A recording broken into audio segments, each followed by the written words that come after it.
A gente conseguiu dimensionar um banco de frio com 50 litros para baixar dos 90 até os 8 graus.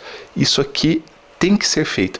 E olha, eu vou falar, eu vejo muitas cervejarias profissionais que não usam trocador de calor em 2 estágios.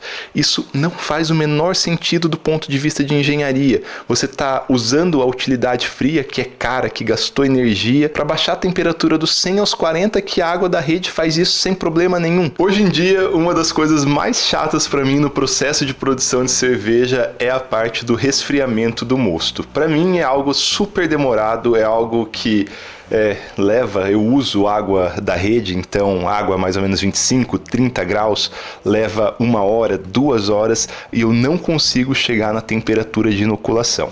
A partir daí eu tenho 2 estratégias que eu vou fazer. A primeira é inocular na temperatura errada, inocular a 30 graus, e isso tem uma série de implicações negativas. A levedura ela vai gerar mais ésteres, ela vai não trabalhar de forma adequada, apesar que a fermentação vai até mais rápido. E a solubilidade do oxigênio diminui na temperatura mais alta, então se você faz reaproveitamento de levedura, é horrível inocular em temperatura mais alta. E a segunda opção, que é a que eu mais recorro ultimamente, é deixar uma segunda etapa de resfriamento dentro do fermentador. Então são 1 hora e pouco para a primeira etapa e mais 3, 4 horas na segunda etapa, porque dependendo, se for na geladeira, demora mesmo.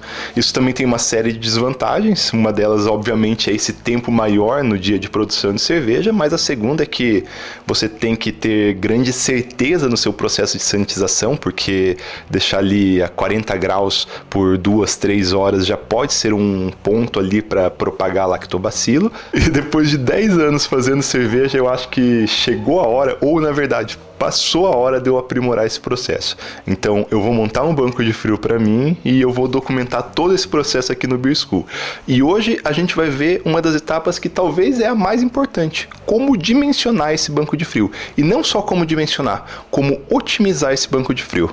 Vamos lá? Um banco de frio é basicamente um recipiente onde a gente armazena água ou algum outro fluido refrigerante, que normalmente é água dopada com algum anticongelante, para a gente fazer a troca de calor com esse fluido em vez da água da rede, que está em temperatura mais alta. Normalmente a gente termina o processo de braçagem com o mosto quente a mais ou menos 90 graus Celsius, porque fez o whirlpool, perdeu calor, a não ser que seja uma cervejaria onde está tudo bem isoladinho. E aí a gente quer abaixar a temperatura para mandar para o fermentador, e a temperatura ideal de inoculação é normalmente uns 2 graus Celsius abaixo da temperatura de fermentação. Como exemplo aqui, eu estou com o mosto a 90 graus e está chegando no meu fermentador a 20 graus Celsius. Para fazer isso, o calor ele é trocado com um fluido em temperatura bastante baixa. Aqui a gente tem o nosso banco de frio com o fluido a 5 graus Celsius. Ele entra aqui em fluxo contrário ao fluxo do mosto quente, troca calor e retorna ao banco. Isso aqui é basicamente um esquema de um banco de frio em um estágio. A gente pode ter diferente também. E hoje o que a gente vai fazer é dimensionar qual que é o tamanho desse banco de frio para suprir a nossa necessidade. Qual que deve ser o volume dele para a gente conseguir sair aqui. No meu caso, por exemplo, com 25 litros de mosto a 90 graus Celsius e chegar com esse mosto a 20, 15, 10, 8, 4, dependendo tudo da sua especificação do que você quer fazer. E para fazer isso a gente vai recorrer a algumas equações da termodinâmica, não é muito difícil, mas se você não quer ver essa parte, quer ir direto para a aplicação, pula para esse horário aqui no vídeo. Para a gente saber a quantidade de energia necessária para variar a temperatura de um sistema, de um fluido, a gente pode recorrer a uma equação que ela é muito conhecida. Eu tenho certeza que todo mundo viu no ensino médio. A forma diferencial dela diz que uma pequena variação no calor, ou seja, a energia necessária para uma pequena variação na temperatura, é igual a massa, a quantidade daquilo que você quer variar a temperatura, vezes o CP, ou a capacidade calorífica, que é basicamente a dificuldade de variar a temperatura de alguma coisa, vezes a variação, a pequena variação de temperatura. Para ficar mais simples, normalmente a gente vê essa equação dessa forma, na forma algébrica, não diferencial. O calor necessário é igual a MCP ΔT. Já lembram do que macete? Acho que era assim que falava, né? Só para exemplificar, Vamos supor que a gente quer variar a temperatura da água. A gente tem 1 kg de água e quer variar a temperatura da água em 10 graus Celsius. Então, a capacidade calorífica da água é de mais ou menos 4 kJ por mol por grau Celsius. Então, a gente substitui tudo nessa fórmula. 1 kg de água vezes o Cp da água vezes a variação de temperatura da água. Simplificando tudo isso, a gente vê que para variar a temperatura da água em 10 graus Celsius, a gente precisa de 4,2 kJ. KJ é a unidade de energia. Se esse processo de aquecimento ou resfriamento acontecer em 1 segundo, aí a gente sai de energia e vai para potência. Em 1 segundo, isso aqui viraria 4,2 kW. Poderia ser uma resistência para aquecer 1 litro de água 10 graus Celsius em 1 segundo. Seria uma resistência ideal de 4,2 kW. A gente vai usar essa equação e só essa equação para dimensionar o nosso banco de frio.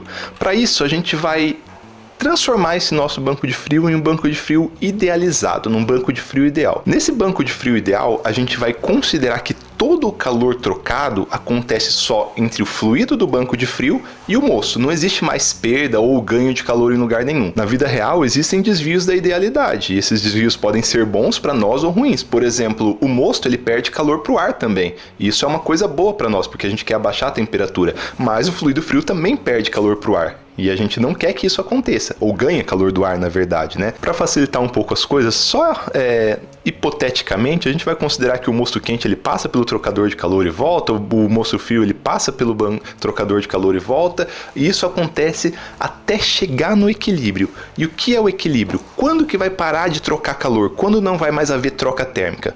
Quando a temperatura do banco de frio e a temperatura do mosto forem as mesmas, porque a força motriz, o que faz trocar calor, é a diferença de temperatura. Se a diferença de temperatura estiver igual, não existe mais troca de temperatura. A gente pode conseguir isso fazendo essa recirculação entre o banco e o mosto quente, que não é o que acontece na vida real, mas a gente pode conseguir isso também tendo um trocador de calor bem dimensionado, só que isso é papo para outro vídeo. Se todo o calor que o mosto quente perde é para o fluido frio, a variação de calor do mosto é igual à variação de calor do fluido. E a gente sabe já como calcular a variação de calor de alguma coisa. MCP ΔT. E essas diferenças de temperatura aqui, essas variações de temperatura, elas vão ocorrer até o equilíbrio. Então o mosto, o que vai acontecer com o mosto? Ele vai de 90 graus até a temperatura de equilíbrio, enquanto o banco de frio ele vai de 5 graus até a temperatura de equilíbrio. A partir dessa equação é muito fácil. Se a gente quiser dimensionar o tamanho do banco de frio para uma determinada temperatura de equilíbrio, e essa temperatura de equilíbrio pode ser, por exemplo, 18 graus Celsius para fazer uma ale. A única coisa que a gente tem que fazer é isolar a massa do fluido frio. Então, isolando a massa do fluido frio, a gente chegou na equação praticamente final para a gente dimensionar o nosso banco de frio. Na verdade, essa é a equação final. A gente vai fazer algumas simplificações nela. A capacidade calorífica, ela é uma propriedade da substância. E quais substâncias estão sendo envolvidas? De um lado é o mosto, que é uma mistura de água com açúcar. Do outro lado é o fluido frio, que é ou água pura, dependendo da temperatura do banco de frio, ou uma mistura de água com álcool, por exemplo. Considerando que essas misturas afetam pouco o CP, isso é razoavelmente verdade. Em ambas misturas, o CP ele acaba ficando um pouco menor que o CP da água, e considerando também que esses CPs são mais ou menos parecidos, porque o açúcar vai diminuir um pouco, o álcool vai diminuir um pouco e não vai ficar tão diferente um do outro. A gente pode cortar os CPs da equação e ficar com uma equação muito mais simples. E como uma última simplificação, a gente pode aproximar a massa do mosto e a massa do fluido para a massa da água. E para a massa da água, 1 litro é igual a 1 quilograma. Isso facilita muito. Então aqui a gente poderia pegar o volume do fluido frio é igual ao volume do mosto vezes a temperatura do mosto menos a temperatura que a gente quer chegar, sobre a temperatura que a gente quer chegar menos a temperatura do fluido frio. Com isso em mãos, a gente pode fazer um monte de simulação muito interessante. Vamos lá fazer isso? Eu simplesmente trouxe aquela equação aqui para o Excel, só que eu isolei a temperatura de equilíbrio em vez do volume, porque aí a gente pode brincar com diversos volumes e ver o que acontece com a temperatura. Essas aqui são as condições que eu quero utilizar, então eu vou projetar um trocador, um banco de frio para até 25 litros, é bom projetar um pouco para cima.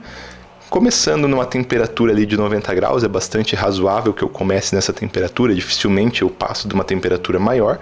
E o frio, para a gente começar a nossa brincadeira, vamos supor que a gente está trocando calor com água da rede e essa água da rede está a 25 graus. Bom, a gente pode ver algumas coisas bem interessantes aqui. A gente começa ali, vamos supor que a gente passa 10 litros de água, a temperatura de equilíbrio ela cai de 90 para 70 graus Celsius. Essa é aquela parte no começo, quando você liga a água e a temperatura ela cai muito rápido. Ó, a gente passou 10 litros, caiu quase 20 graus Celsius. A gente passa mais 10 litros, vira 20 litros, caiu mais um monte a temperatura. Já foi de 90 para 60, só com 20 litros de água. A gente passa 30 litros, ela já foi dos 90 para os 54. Mas vocês começam a ver que agora está demorando um pouco mais. Eu passei 10 litros e não caiu tanto assim a temperatura. Aí eu passo mais 10 litros. Nossa, não caiu muito a temperatura, o que está acontecendo? O primeiro foi tão bom, agora tá indo tão devagar. Vocês já passaram por esse sentimento, não passaram? Aí eu coloco 50 litros, 46. Passo 100 litros de água, 38. Passo 200 litros de água, 32. Aí é aquela hora que você começa a ficar já bem tenso, né? Você passa água, passa água, passa água e a temperatura não varia. Então você está a 200, passa mais 10 litros de água, não mudou nada. Passa mais 10 litros de água, não mudou nada. E aí você passa 400 litros de água e está chegando em 28. Aí você começa a desistir, está na hora de inocular. E o problema aqui é que a gente não tem condições físicas de resfriar abaixo de 25 graus. Mesmo se a gente quiser resfriar a 25 cravado, a gente na teoria precisa de infinitos litros de água. Se eu colocar aqui 10 mil, olha aí, chega perto dos 25, mas não chega em 25 ainda. Se eu colocar 100 mil litros de água, talvez por arredondamento chega nos 25, mas na teoria a gente precisa de infinitos litros de água. Não dá, né? Então o que a gente pode fazer? A gente pode abaixar a temperatura do fluido frio. Em vez de utilizar a água da rede, a gente usa a água do banco de frio.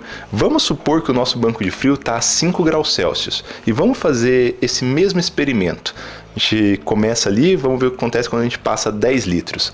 Cai já dos 90 para os 65, olha que paulada legal. A gente passa 20 litros, cai dos 90 para os 52. Só que no começo realmente é mais rápido. Aí a gente passa 40 litros, olha, já está no 37. A gente passa 100 litros de água a 5 graus. 22, já está praticamente dimensionado para fazer uma ale, mais um pouquinho, sei lá, um pouquinho, né? 150 litros e 17 graus Celsius. 150 litros de um banco de frio que operasse a 5 graus Celsius seria o suficiente, no caso ideal, para a gente fazer uma cerveja ale e inocular a 17 graus. Olha que legal. Para ale é fácil, né? 150 litros não é tão grande. Agora, para lager é um grande problema. Vamos supor que eu queira fazer uma lager e eu queira inocular a 8 graus Celsius. É muito baixo? É bem baixo, mas é possível. A última lager que eu fiz, eu inoculei a 4 graus Celsius. Então vamos ver quanto de água precisa para a gente chegar a 8 graus Celsius. Vamos lá, vamos supor que a gente passa 200 litros de água. Não. Vamos supor que o nosso banco de frio ele tem 400 litros. Chegou em 10 graus Celsius. É bom? Para a maior parte das lagers está ótimo, mas eu quero inocular 8. Então, vamos aumentar isso. Vamos supor que eu passo 500 litros. Não deu. Vamos supor que é 600 litros. Ainda não deu. Vamos supor que o nosso trocador, nosso banco de frio, ele tem 700 litros de água fria. Aí sim, agora a gente conseguiu. A gente precisa de um banco de frio de 700 litros para levar só 25 litros de moço de 90 a 8 graus Celsius. Isso é bizarro, é muita coisa. Claro que não faz sentido, claro que não é assim. E para contornar isso, um recurso muito comum, que é usado por muitas e muitas cervejarias, é fazer essa troca de calor em estágios. Usar 2 trocadores de calor, onde o primeiro trocador de calor troca com água da rede e o segundo troca com água do banco de frio. Mais ou menos assim. O mosto quente ele passa pelo primeiro trocador de calor, onde troca com água da rede, a temperatura cai para uns 40 graus, por exemplo, entra no segundo trocador de calor e nesse trocador de calor troca com o fluido do banco de frio.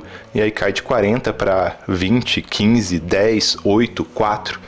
Esse é um sistema que é muito, muito eficiente. E aí, claro, a gente pode simular isso também. É basicamente repetir essa mesma equação aqui 2 vezes, considerando que a saída do primeiro trocador é a entrada do segundo. Vamos ver aqui também o que acontece se a gente fizesse isso em 2 estágios.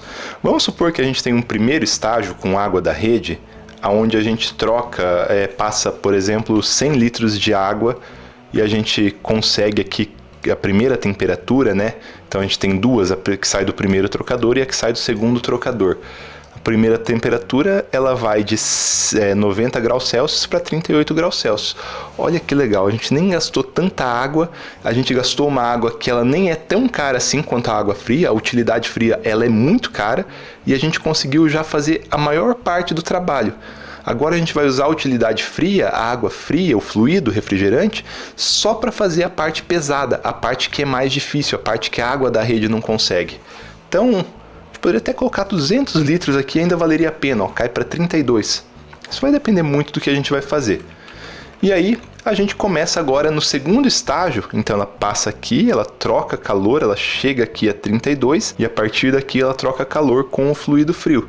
Então vamos supor que a gente usa só 10 litros de água do fluido frio, caiu para 24. A gente usa 20 litros, caiu para 20.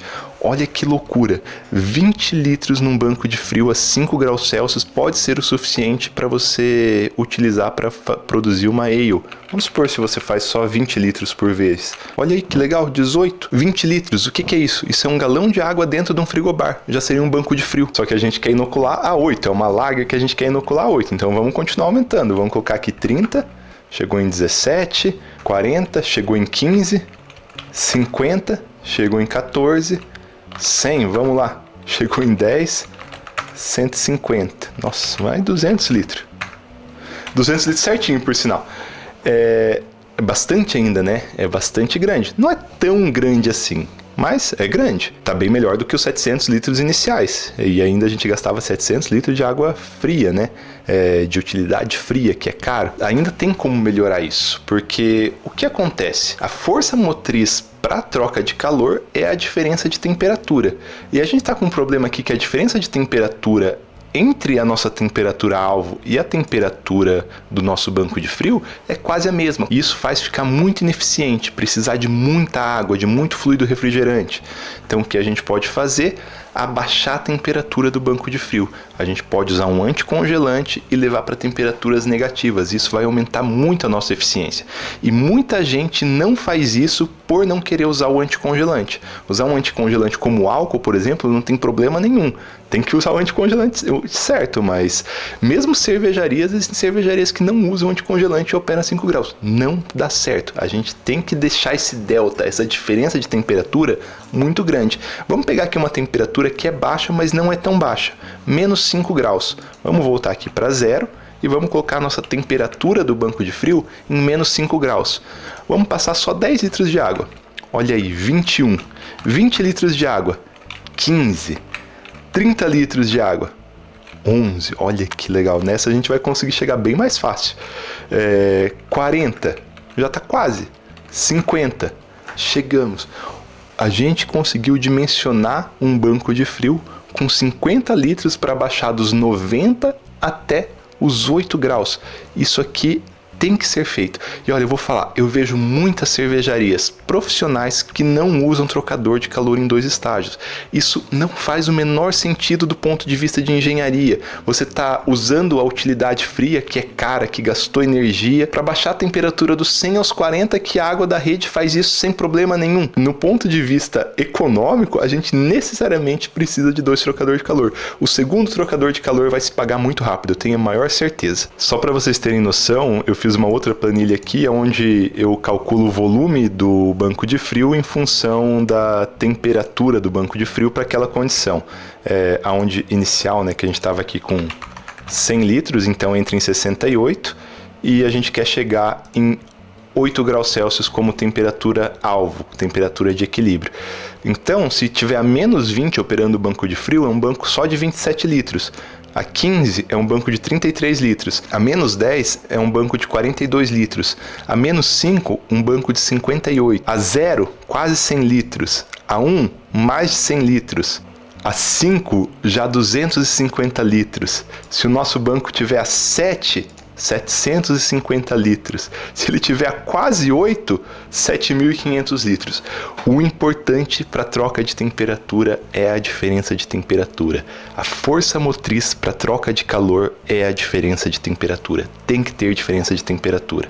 Bom, e claro, para quem não quer ter todo esse trabalho de fazer os equacionamentos, eu criei uma calculadora lá no blog do Beer School, onde está exatamente isso que eu mostrei para vocês. Vocês entram com temperatura do mosto, volume, temperatura de água da rede, volume de água da rede, temperatura do banco de frio, volume do banco de frio, e tem os resultados. Se vocês quiserem dimensionar uma etapa só, coloca 0 litros de água da rede. Por exemplo, se a gente quiser de 95 graus Celsius, 25 litros de mosto, e com um banco de frio a menos 5 com 200 litros, a gente consegue chegar na temperatura de 5,6 graus Celsius.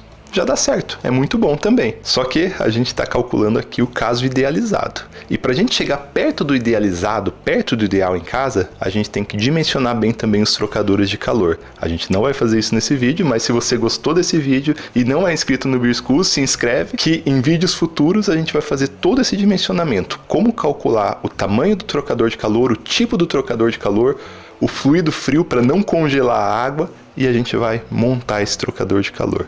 Então, se você não é inscrito, se inscreve. Se você gostou, deixa seu like e até o próximo vídeo.